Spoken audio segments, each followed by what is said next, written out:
Douglas Fairbanks apparently saw that the silent era was at a close, and so he sought to produce the greatest swashbuckler spectacle of the 1920s. It is certainly a candidate for such in hindsight. Rehiring the legendary Allan Dwan, who had helmed the spectacular Robin Hood film of 1922, Fairbanks' last picture was to adapt, partially, the third novel of Alexander Dumas' D'Artagnan romances trilogy. The Iron Mask of the title refers to the fact that this section of Dumas' novel incorporates the French legend of the Man in the Iron Mask. Dumas' novel featured the Man in the Iron Mask as the secret twin brother of King Louis XIV. The production is sensational, its photography is dynamic, the staging and framing in general is superlative in The Iron Mask. What a tremendous send-off this really is. This film is known as a partial talkie. Fairbanks delivers a speech to the audience at the start of this film, and then again at the midway point. Fairbanks was clearly not stupid. He knew times were changing, and he wanted to thank the viewers for loving his films up to that point, and to express his gratitude, attempted to realise the finest silent swashbuckler of them all. It is certainly one of the most ambitious in my viewing memory.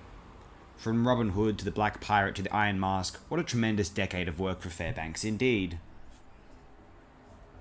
The initial Dumas novel of the D'Artagnan romance trilogy, The Three Musketeers, was previously realised, starring Fairbanks, in 1921, and I think that this film is intended as a sequel to that picture, although Fairbanks, not stupid, figured it would be better to get the director who was responsible for Robin Hood instead of Fred Niblo, who had helmed the 1921 Three Musketeers.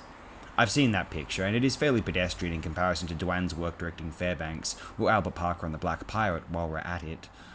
Nibbler can be noted for directing the 1920 Zorro picture, which partially made Fairbanks iconic, although watching that film now, it does seem pedestrian in comparison to the films directed by Griffith's initial, at one time perhaps, heir apparent, Dwan. This film is possibly the most moving ending of the silent era, or at least one of. I know greed exists for one thing. Fairbanks, as D'Artagnan, is dying on the front lawn of a large manor. He looks up to the sky, and he sees the other three musketeers, who have also passed on the last adventure, young again, beckoning him join them. The greatest adventure is yet to come.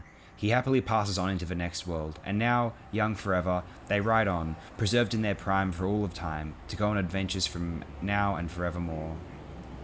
What a poignant image and scenario to end the silent era on.